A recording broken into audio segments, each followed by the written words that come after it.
The emphasis is on the E. It's Bure. But we say our last name, Bure. Bure. Good. A lot of people do mispronounce our last name, and a lot of people listening to this podcast, it will be a revelation for them. Even though I say it all the time, a lot of people just think it's Bure. Adele Natural Cosmetics has become a game changer for my daily routine. Adele is a family-run, holistic, handcrafted skincare and cosmetic company made right here in the USA. And what drew me to them first was their passion for clean beauty. They only use ingredients for your skin that it actually needs. Nothing extra, nothing harsh. Now, I have to tell you about their moisturizing foundation. It launched last fall, and honestly, I understand all the buzz. It is rich and a creamy formula that somehow feels lightweight. It's buildable and totally natural. And I love that it doesn't crease or cake throughout the day. It just gives your skin that flawless finish while still letting it breathe. So check out Adele Natural Cosmetics. It's beauty you can feel good about from the inside out. And use my one-time code for 25% off your first order. The code is Candace for 25% off your first order. Life is like a roller coaster, but it's better when we go through it together. Welcome to the Candace Cameron Bure podcast. We're here to share conversations about life's challenges, celebrations, and everything in between. Season 10 is called Your Story Has a Villain. And if you're joining on YouTube, click to subscribe and make sure you click that little bell icon so you don't miss an episode. Come join us.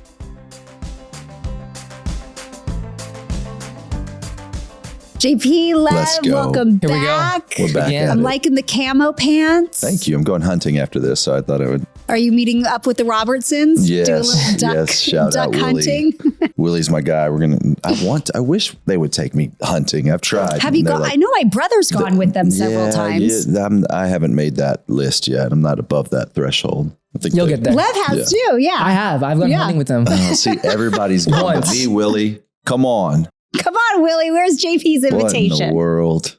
It's going to happen one day. We were talking about coffee. Are you a caffeine? We were talking about caffeine.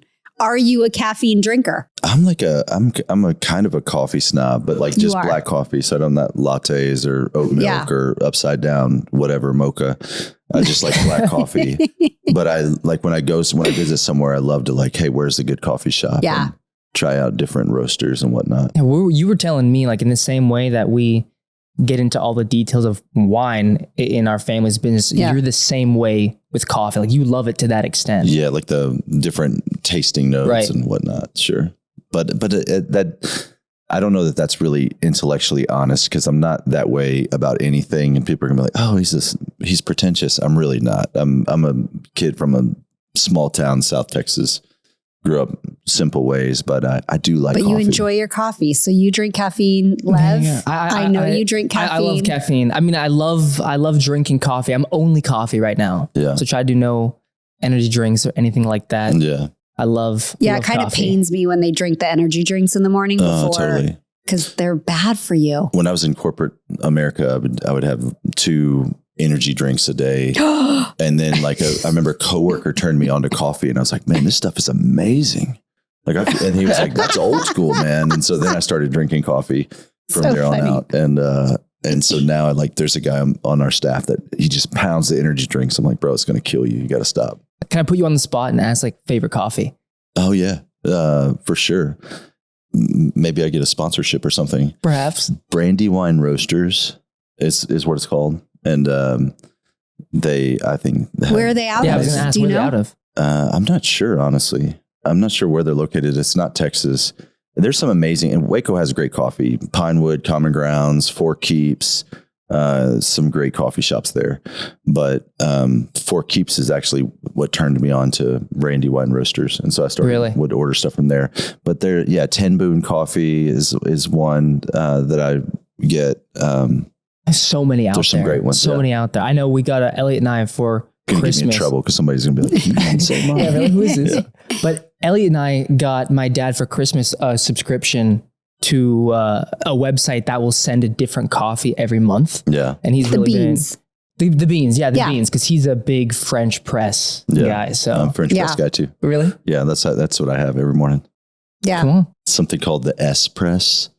And it's like a double French press. So it keeps enlighten me. grinds out. You find it, Fancy. Google it, S press. I remember that. Levi like my dad's birthday's coming up. You know who that Levi Lesko? Of course. Okay, so he turned me on to the S press. And I was like, so shout out Levi. We got to look it up. Come on, it's good. I don't drink coffee. I really don't drink caffeine. Yeah. Matcha. You're a big matcha gal. I was, but Matcha's high caffeine. Very high caffeine. But it's lower than coffee. Okay. It's definitely lower than coffee. What? Can we fact check that? We can fact check it. It's true. But you, I've even pretty much eliminated that from everything. So I'm drinking impressive. herbal teas. I rarely have caffeine anymore. And I feel better for it. It's like a cleaner caffeine too, which I don't really know what that means. If I'm not, you would. Like, I feel like you know a lot about it. It gives you a steady level of energy. Whereas coffee, I stopped drinking coffee 5 years ago. It was horrible to my system, but it gave me such highs and lows, really crashing. Like the high was high, the low was low. Whereas matcha, it's a very steady level. So it just gives you a little energy boost, but you never crash from it. I give up something every year. Mm-hmm. And so I'll just at the beginning of the year, I'll choose one thing that I really don't want to give up or that's going to be challenging. And so I'll fast from it for the entire year. And so I've done coffee, which is painstaking. And so not just Lent. Not just Lent. Year. Yeah, a whole year. What are all the things you fasted from? Buying. So you can't buy anything that you don't need. Oh, buying. Yeah, like shopping.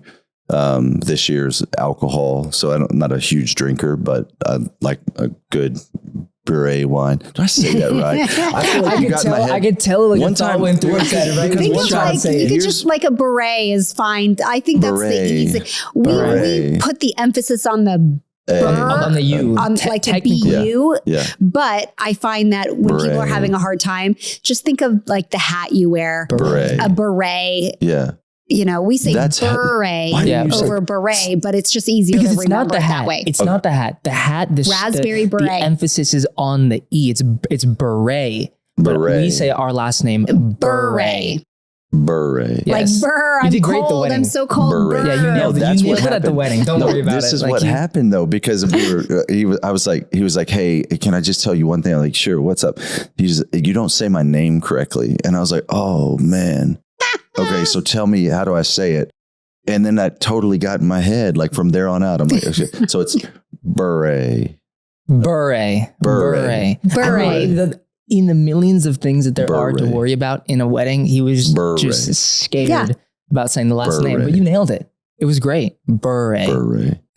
We can practice after this. Yeah, but then I forgot Elliot's mom's name. Gail. No, in the wedding. So I'm saying in the wedding. So Gail, will you please forgive me that I forgot to say? I forgot your name for 1 second. It was just 1 second, but there's so many things to remember. And I was like, Gail is amazing. And I'm grateful. Well, this is good. A lot of people do mispronounce our last name. And a lot of people listening to this podcast, it will be a revelation for them. They'll be like, oh, I thought your last name was Bure. Yeah. Even though I say it all the time, a lot of people just think it's Bure. So the Candace Cameron Bure podcast is sponsored by Bure Wines. Pick them. Yeah. Anyways, it's not. I'm kidding. Okay. This episode, I'm excited to hear all the things that you have to say about it, because we're talking about that the enemy destroys. He's a destroyer. Yeah. And you were telling me, JP, that the enemy studies us, like the enemy knows us, almost like a basketball coach or a hockey coach will study the film of other players to know what they're doing. Like, start there and tell us why that matters. Yeah, people will ask all the time, can the enemy, can demons read my mind? And the short answer is no. But it's not as good of a news as you might think, because like TikTok can read your mind. Right. Like technology algorithms can read your mind. I mean, that's how far we've come. And they're certainly better than that. And so while they can't read your mind in a sense, like they can see your thoughts live, they can understand your inclinations, your greatest temptations, your family lines. And so I think there's a lot of things that we try to make sense of with science that the spiritual realm closes the gap. Like, for example, is alcoholism hereditary? And say, well, they say, yes, if you're you can have, you could be more inclined to be an alcoholic if your father's an alcoholic. If your father and mother are both alcoholics, you'd be more inclined. And so I think some of that's, we're going to realize one day when we're face to face with Jesus, that there's like a demonic stronghold and whatnot. And people will talk about generational curses. And I would say, like they would say, can I have a generational curse? I would say, well, it depends on what you mean by that. I want to understand exactly what you're trying to talk about, and in terms of what can the enemy actually do and where they go. So I don't know if I answered your question, Candace. How did you ask that? Well, I was asking, I mean, why does it matter that the enemy knows us so well and studies us? Yeah. And so and I went off on can they read our mind? And so I think they study us because then they know how to tempt us, and they know what kind of temptations we fall victim to. So what he's trying to do is hinder my relationship with God. And so people will say, well, when, sin separates us from God, well, sin leaves us with the feeling that we're separated from God. He feels far. That's the whole essence of shame. It's like, if I've done something wrong to you and I'm embarrassed by it, I'm hoping I don't see you and that you don't ask me about it. Well, we do that with God. We're like, okay, God knows what I did. He knows what I felt, what I looked at when I went too far. And now I don't want to approach God. That's what Satan's after. He wants to drive a wedge between us and the Father who loves us. And so they study us to understand where we're going, how we're vulnerable. And they want to discourage us, and they hate us. And so they love it when we're depressed. They love it when we feel anxious. And when we begin to see the world through the lens of, spiritual warfare, it impacts everything. Because as Ephesians 6 says, our enemy is not of flesh and blood. This is huge. This means that it's not my neighbor whose dog barks in the middle of the night. It's not, it's not my mother-in-law. It's not, my wife's ex-boyfriend or my girlfriend's ex-boyfriend or whatever. It's not my sorority sister or my fraternity brother. It's my enemies, actually demons. That's the reality. And they use people to discourage us. And so that's kind of their modus operandi. That's how they're operating.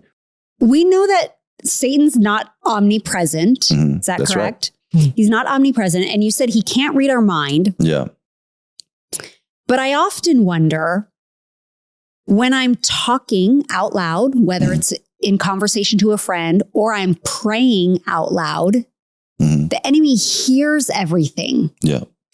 Is that something we should be cautious of, or I'm overthinking it? When I'm confessing sin, when I'm talking out loud about the things that are hard for me in my life, knowing that the enemy does hear it if I'm speaking it aloud. Yeah. You said something huge at the very beginning that I want to go back to. Okay. So then I want to make sure we talk about, can they hear us when we're praying and whatnot? Satan's not everywhere. Okay. So when I say Satan's attacking me, I would say Satan doesn't even know who I am. He's never been anywhere near me. And so if 1/3 of the angelic realm fell with Satan, I probably have some snaggletooth demon assigned to me or my family or an area where I am. So that I think there's generational strongholds. That's a big part of how I got into this, is I would always say, man, there's a stronghold in Waco. There's a stronghold in Waco. And people are like, what do you mean by that? And me trying to defend that statement was the birth of this book, Your Story Has a Villain, and trying to understand, okay, are there geographic strongholds? And so if Satan's never been anywhere near me, is it appropriate for me to say Satan's attacking me? It would be like saying Vladimir Putin is attacking Ukraine. He's not. He's never been anywhere near there. I mean, he's safe in an office or a bunker. Right. He's never fired a missile. He's never fired a gun. He's leading a war. You can think about that with military leaders. So Satan is leading a war against Christians and really even against humanity. And so that's true. And then, can they read our mind? The second part of that, I want to go back to that or hear our prayers. Sometimes I will pray is like, Lord, would you create a safe place for us to talk? Like as I'm going to be vulnerable with you, I'm not looking to give the enemy, ammo to attack me, ammunition to attack me. And I also think that we don't have to walk around timid or fearful and that they don't want us praying. And I say we should spend all of our time preparing to pray, just praying. Like that prayer is the one conversation that we can have that we don't have to pick up our phone. We don't have to text. We don't have to call. We don't have to send a letter. We don't have to prepare or get in the right position, get in the right place. Like we can pray at any time. And we have a Father who desires to converse with us. And so we can trust that as we converse with him, as we have that conversation, that he's going to protect us in that conversation. So I don't think we need to be clumsy around that because the enemy definitely would love it if we prayed less. Yeah, that's really good. I honestly just fought through that for a little while. Yeah. Particularly when I was co-hosting The View, I talk about that a lot, but it felt like a real spiritual battleground for me. Sure. Again, not that because it was. Yes, it was. And not that like everyone behind the scenes, we were all great. We all had very different opinions. But so again, what you talked about, it's like, it's not really the person that I'm fighting against. Right. It's demons. Yeah. No, and it's true. And when you phrase it like that, you understand it gives you a lot of compassion for people. And so I'm not saying, I want to be clear what I'm saying and what I'm not saying. It's like, I'm not saying that that somebody who voted different than me or believes different than me or their theology is different than me is possessed by a demon. I'm saying that demons are using that person to discourage me, that's the greater narrative that we live in. For example, when we went to record this podcast for the first time, I'd flown here. I was driving to this studio where we're at right now. And all around Los Angeles, there were fires that prevented us from recording. And I said to someone, I was like, man, talk about spiritual warfare. Like the enemy does not want us to have this conversation. Yeah, totally. Now, someone can perceive that statement as that narcissist just said that the LA fires were to prevent him from having a podcast. No. That's not what I'm saying. I'm saying that the enemy uses what happens in our natural realm to discourage a multitude of people all at the same time. So we're in this like weird chess match at all times where the devil does something to discourage people and God can use it for good. This is Genesis 50:20. Joseph talking to his brothers. What the enemy meant for evil, God has used for my good. This is Romans 8:28. For we know that in all things, God is working for the good of those who love him, who have been called according to his purpose. Now, this is amazing. This is amazing that God can take anything that Satan throws at people who have trusted in Christ, and he can use it for their good if we trust in him. Like this is a really profound reality that at any moment, no matter what happens, no matter the level of discouragement, we see this in the book of Job. Satan goes to God and says, there's no one in all the earth that actually loves you. And God is like, have you considered my servant Job? And he's like, yeah, that's just because you've blessed him. And God is like, no, if you take away my blessings, he's still going to worship me. And then you watch this experiment. I use that word. We watch that experiment unfold, and Job continues to remain faithful to God. And then lo and behold, God blesses him abundantly, even more than where he started. Right. And that's what Satan's trying to discourage us. But if we maintain faith, God can use it for our good. And even we can find purpose in it. Lev, have you ever had a moment in your life, a time where you felt like the enemy was intentionally trying to disrupt your life? Absolutely. And I think it really goes back to looking for that and choosing to see and acknowledge its reality. I think that there's this amazing truth that if we choose to try and find God in things around us, we'll see him more often. And similarly in the realm of the enemy, I'll be honest, I'm first year of marriage. Like it's been amazing, but there's been a lot of challenging moments, arguments, and some of the most incredible moments for Elliot and I is when, we're in an argument, it's a challenging time, and we'll actually stop and recognize for a second that there is an enemy. Yeah. And like he hates us, he hates our marriage, and he hates that we would ever be together. And it's actually that acknowledgement of the reality of the enemy that almost like turns the situation on its head and makes us want to draw near to each other and fight it more than ever. So it for sure portrays itself in a lot of different ways. I think it's something that, if you choose to be on the lookout for it, you'll be able to see it more often. I have a question for both of you as well. I know you guys are both, well-traveled. You get to visit different places. Do you feel like there are specific attacks that are only happen or more likely to happen in specific locations? Like we all struggle with things uniquely, but do you think that you will be tempted differently, like based on where you are geographically, like you mentioned in Waco? Yeah. I'll let you think about it and just say quickly, I'm on a college tour right now, and where we're going in and sharing the gospel. And then it's started with these spontaneous baptisms that are now less spontaneous because we're having them and we plan for them. And so my friend Tanya Pruitt's kind of led this ministry, and the Lord has used her to bring this about on these college campuses.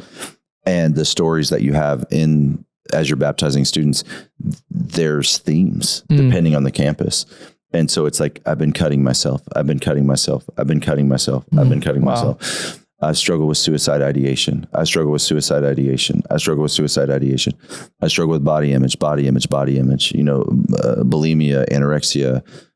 And so all of those are unique to a campus. I'm saying the theme, not specifically one after the other, but you're like, you end the night and you're like, wow, I had so many body image conversations tonight. Wow, I had so many self-harm conversations tonight, so many anxiety conversations tonight.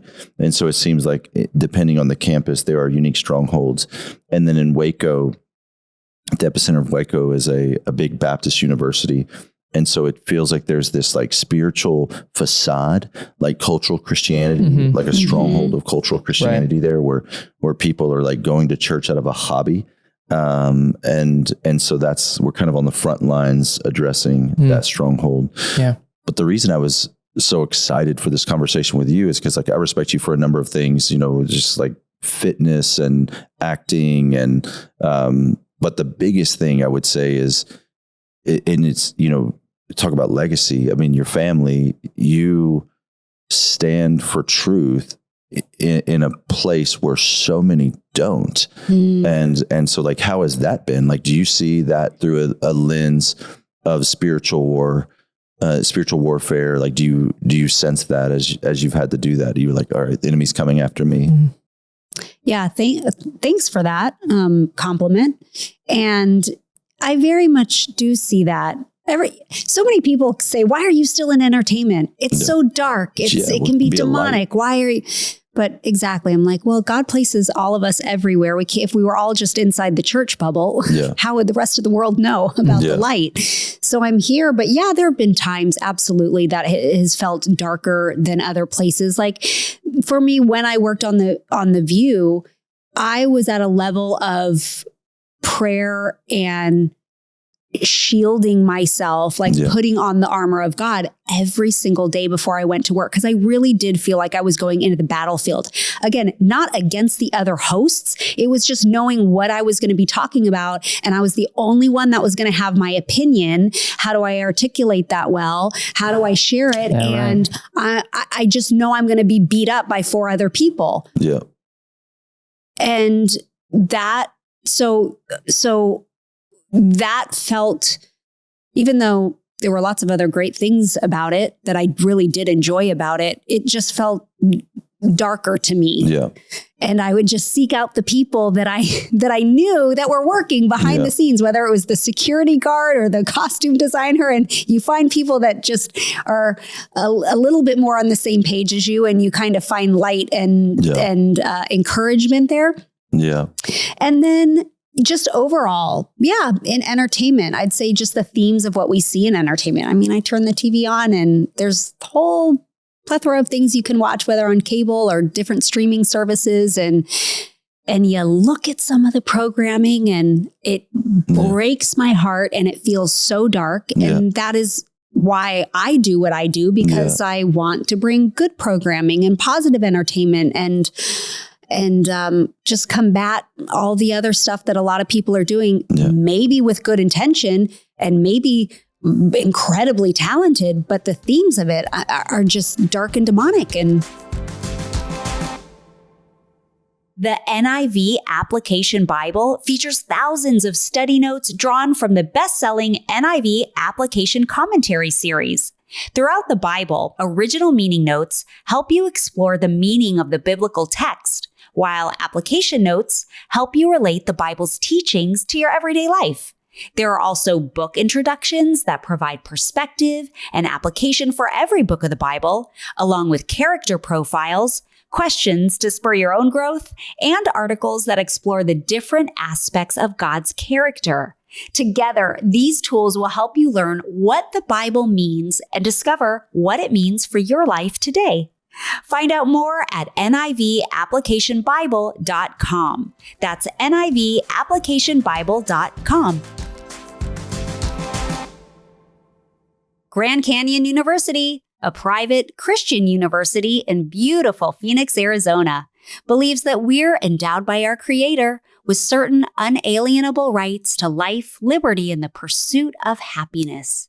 GCU equips you to serve others in ways that promote human flourishing and create a ripple effect of transformation for generations to come. Proverbs 11:25 says, "Whoever brings blessing will be enriched, and one who waters will himself be watered." By honoring your career calling, you impact your family, your friends, and your community. Whether your pursuit involves a bachelor's, master's, or doctoral degree, GCU's online, on-campus, and hybrid learning environments are designed to help you achieve your unique academic, personal, and professional goals. Find your purpose at Grand Canyon University. Private, Christian, affordable. Visit gcu.edu.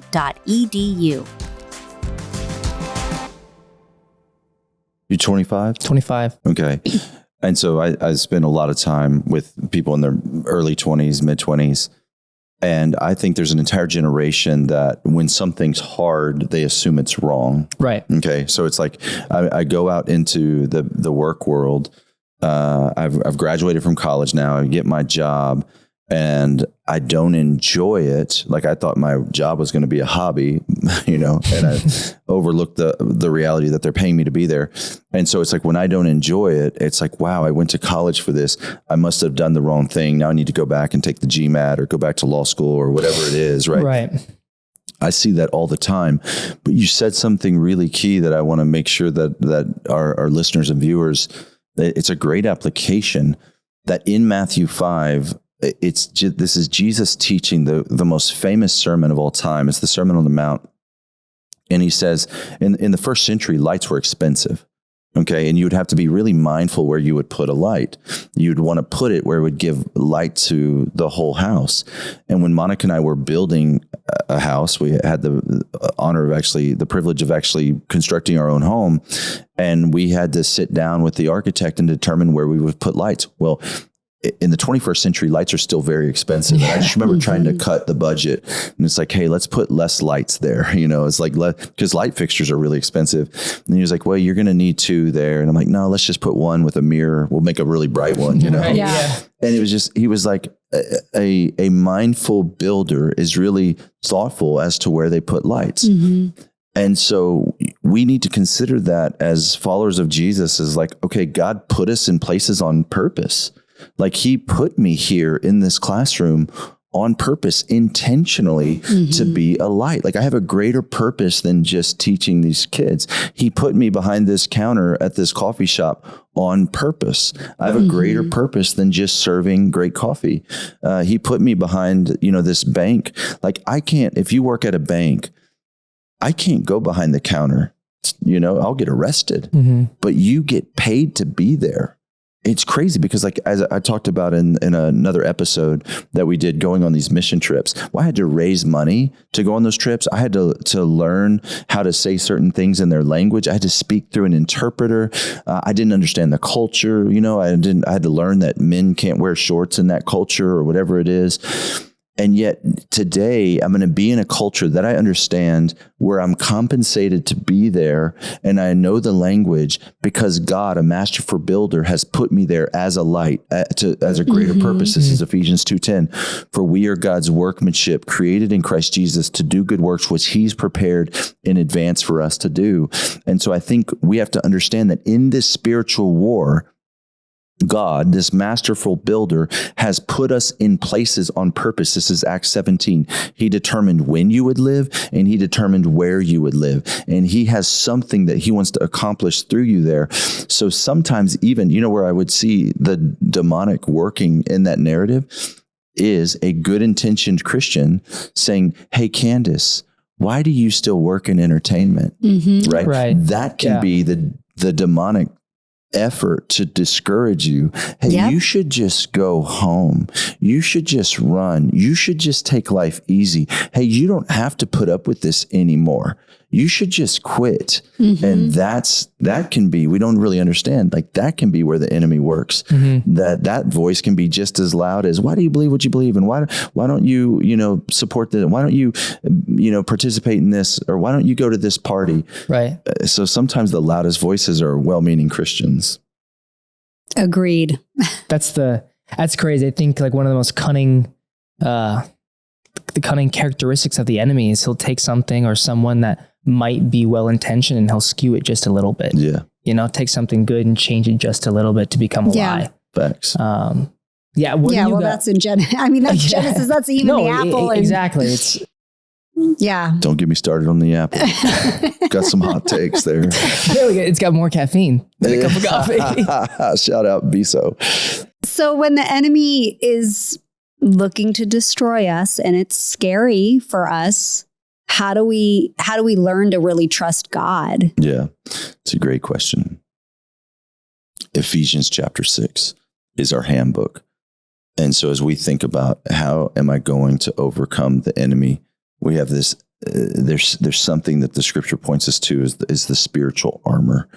And so he says that we're to be positioned in truth, that we are to be aligned with righteousness, that we are to share the gospel, that we are to have the shield of faith, that we are to internalize our salvation, that we are to operate with the sword of the Spirit, which is the word of God. And then it ends in this, where you began this episode. He essentially says, never stop praying. So I think we'll talk about the spiritual armor in future weeks. But what I want to bring our viewers and listeners' attention to is I think that this armor, if it's in a trunk, like think about it, envision the spiritual armor in a trunk and the trunk is locked. The key to unlocking the trunk, to putting on the spiritual armor, is praying. That every soldier is in constant communication with their commander in chief. And so I don't think about it in terms of just like the prayer closet prayers, like, hey, I'm going to go here and pray, or I'm going to pray 3 times a day. Paul says, pray without ceasing. He says to never stop praying. So I think about it as wartime prayers. I'm going into this Starbucks, or I'm going into this coffee shop. There's people around me. God, who do you want me to share with? Who do you want me to engage? Will you give me supernatural wisdom to understand and discernment to understand what this barista is going through? How can I be an encouragement to them? And when you start to see your life as being on mission like that, it changes everything. When you go on The View or when you go on any podcast for that matter, you're thinking, okay, Lord, why do you have me here? What is my purpose? What do you want me to do? There's demons coming against me right now. Right. Would you help me to be victorious over them? Help me to be clear-headed? I mean, there's been multiple times, even as in the weeks that we've recorded these podcasts, where I'm like, hold that thought, because I know it's gonna evaporate. It's like my brain is cloudy. Like I know that's there's something happening in the spiritual realm where God, they don't want me to share that. And so that's all, it's all spiritual, right? It's mental, it's physical, but it's also spiritual. Do you have a story about really trusting God? Yeah. Maybe, was it with one of your kids? Yeah. Well, it's like that God ministered to me, even, so many illustrations come from parenting. So there's countless that I could draw on. But as you asked that, one that comes to mind is, teaching kids to swim, because it's like, I don't know, you go to swimming lessons, all three. Monica and I have 3 children. And when they were little and you're teaching them to swim, they would walk out on that diving board. I can remember specifically Presley, my now oldest. It's hard to believe she's 18. But when she was like 4 years old, it's like walk out on that diving board and I'm there, treading water in the deep end. And I'm like, hey, I want you to jump. And all she sees is this terrifying water around her that she can't swim in. She sees her daddy saying, come and drown. That's what it feels like to her. Right. And that's why she can't muster up the strength to leap off that diving board. She just sees her daddy, who she thought loved her, say, come and drown, come and drown. I'm not saying come and drown. I'm saying come and swim. I got you. I'm going to catch you, And so I think we have to see the world through the lens of a father who loves us, who's infinitely stronger than the enemy, saying, hey, there's going to be times where I'm going to need you to engage in a conversation with someone that seems terrifying, where I'm going to ask you not to gossip about them, but to actually go and have the conversation with them. I'm going to have you, speak to that boss. I'm going to have you go back to that place of business that you're terrified. I'm going to have you face your trauma. I'm going to have you go on The View, whatever that thing is that might seem really scary, because there's the demonic there. There's enemies there. There's villains there. And he says, I want you to do that, but I'm going to prepare a table before you in the presence of your enemies. I'm going to anoint your head with oil. I'm going to protect you. I'm going to be your strength in that. And the thing that I really want to hit on, I think we'll double click on it in future weeks, but is this shield of faith. Because I think this is so key to operating and overcoming the spiritual realm. Is the enemy wants to rob us of our faith, and we have to keep our faith strong. There's nothing better to me when I'm praying, and it's always a go-to, but especially when I'm about to face something really difficult. I mean, I go through Ephesians 6 and I list it all out, and I literally put on that armor of God over me. And when I'm saying it and I'm repeating it, I mean, I'm imagining every, the belt of truth and that shield of faith and that sword of the Spirit and my feet, my steps of peace, like putting on the shoe that's going to take me into that battle. And I imagine that armor all over my whole body. And it helps. I mean, I genuinely feel protected by God. Yeah, I think when Paul wrote that to the church in Ephesus, he's on house arrest in Rome, most likely chained to a Roman soldier.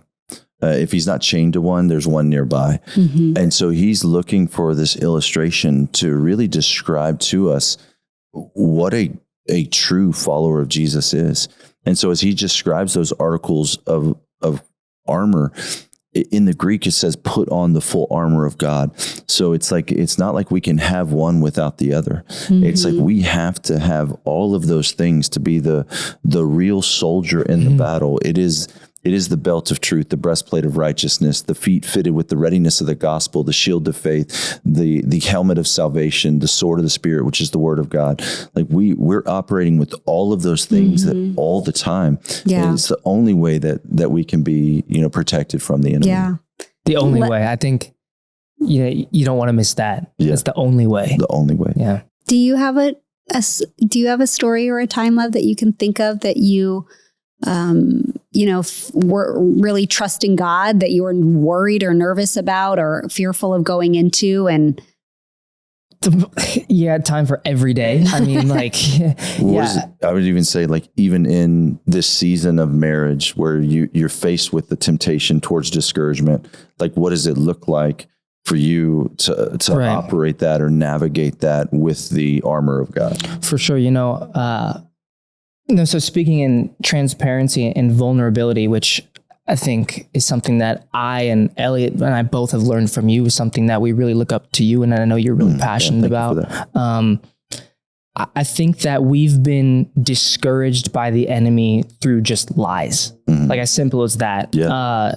Whether it's not thinking that either of us are good enough, or you deserve better, or fights and arguments. And again, to say it really just comes in the form of lies for us. And so it's really, really important that we constantly remind ourselves what the truth is. Yeah. That's good. And so for us, that's scripture. I mean, the most practical way is something I learned from Elliot that I believe she learned from Harris Creek was when you're faced with a lie, like, combat it with the truth. And that's something that we try to practice. And that's been, it is literally sword of the spirit that we're trying to put into place. Yeah.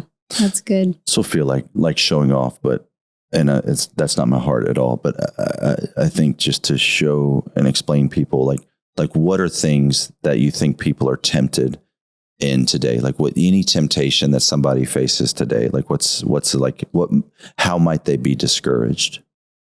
Man, I mean, I'll stay with it in marriage. Yeah. I mean, one is that, I'm not good enough for my spouse.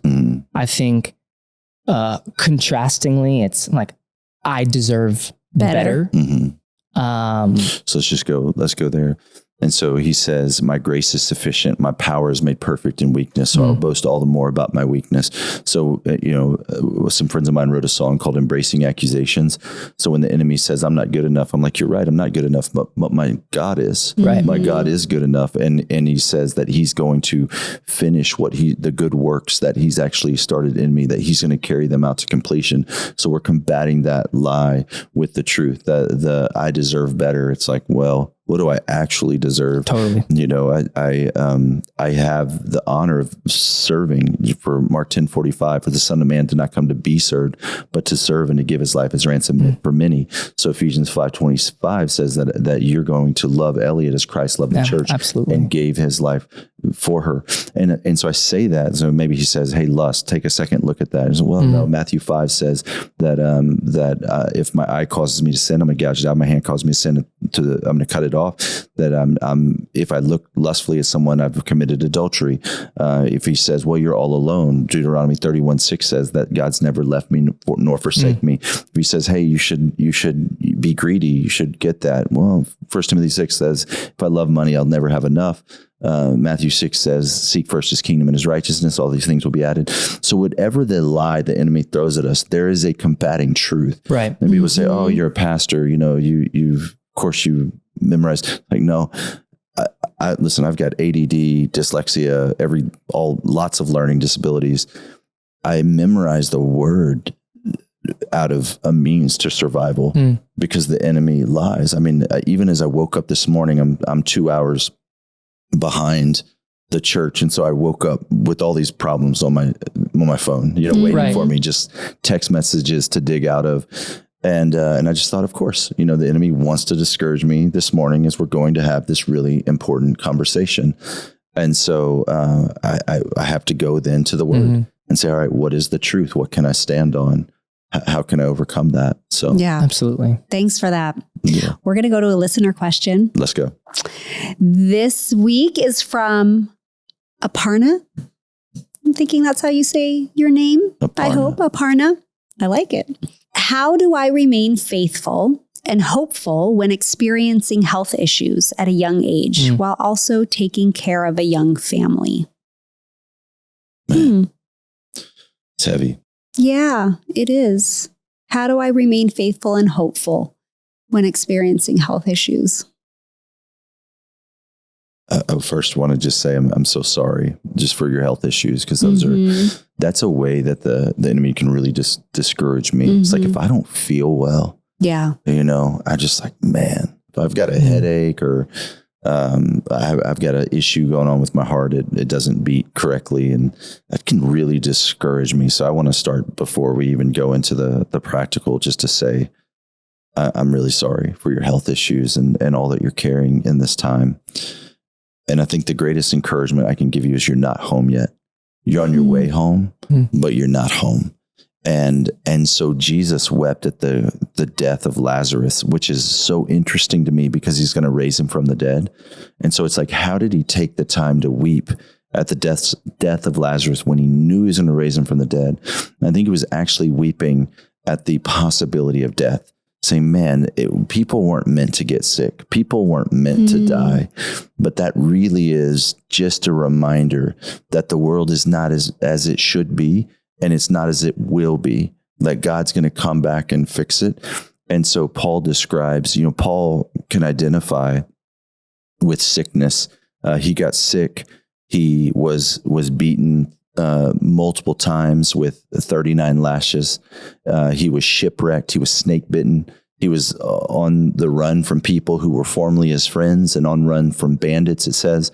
And he goes back and he calls all of that light and momentary afflictions. You're like, how can you have the audacity to say light and momentary afflictions from these really heavy, weighty things? And I think it's because he knew, he had a glimpse, a vision into heaven. He knew that 100 years from now, he's going to be in the presence of God at peace. And 100,000 years from now, still in the presence of God at peace. And 100 billion years from now, still in the presence of God with peace. And so this life, it's like a grain of sand on the seashore. Like there's so many billions of grains of sand, and this life is just like one grain. It's really, really short. And so in this life, if we suffer, if we experience hardship, we just have to use that as a reminder. Okay, I'm not home. So how can I leverage my suffering to show people the hope that I have, which is in Christ, that he's going to get me home? Yeah. That's what comes to mind at first. Yeah. I would say me too. Thanks for sharing that. And I think personal friends that I have that have either chronic health issues or real disabilities that, hinder them from doing all the things that someone, like me might be able to do. Right. When I see the joy in them and the perseverance that they have, they think of like, and even me, and when something is hard, I think they focus on, this helps me stay closer to God because I rely on God through the hardships, through the physical disability or health that I'm having. It just makes me be in constant contact with him. And it also, I hear them say it makes their life different in a way that they have to focus to rely on God, but it helps them shine God all the more and put the spotlight on him. And it might not be easy on the day to day when they're physically feeling the struggle, but it's exactly what you said. The hope is in the eternal, and the hope is that this isn't the end all here on earth. And they see that, and then they use that disadvantage to their advantage. Yeah. I think of Catherine Wolfe, Joni Eareckson Tada, Nick Vujicic. Nick was born with no arms and no legs. Catherine is and Joni are both in wheelchairs, but all three of them continue to live out their faith in the midst of what the world would call a hardship. And they would all say, hey, it's very, very hard. It's very difficult. But we're able to find joy, because the source of our joy is not our health, but the source of our joy is our God. And it's so easy for me to say as I walked in here, and I feel fine and all the things, but it can go away like that. Right. And if my hope is in anything in this world, then I'm going to lose my hope when I lose that thing. But if my hope is fixed in something that's supernatural in another world, then it's never going to go away. It's never going to fade. Yeah. That's great. Good stuff. It is good. Incredible. Well, that's great. That's it for this episode. Come on. We're going to come back next week. Let's go. Life really can be like a roller coaster. So we do have a free resource for you this season, and we're calling it the No Fear Guide. You don't have to be afraid to talk about spiritual things. And you can also find the link to Pastor JP's book, Your Story Has a Villain. The links are at Candace.com and in the show notes. Until next time, be grateful all day, every day. Candy Rock Entertainment, all rights reserved.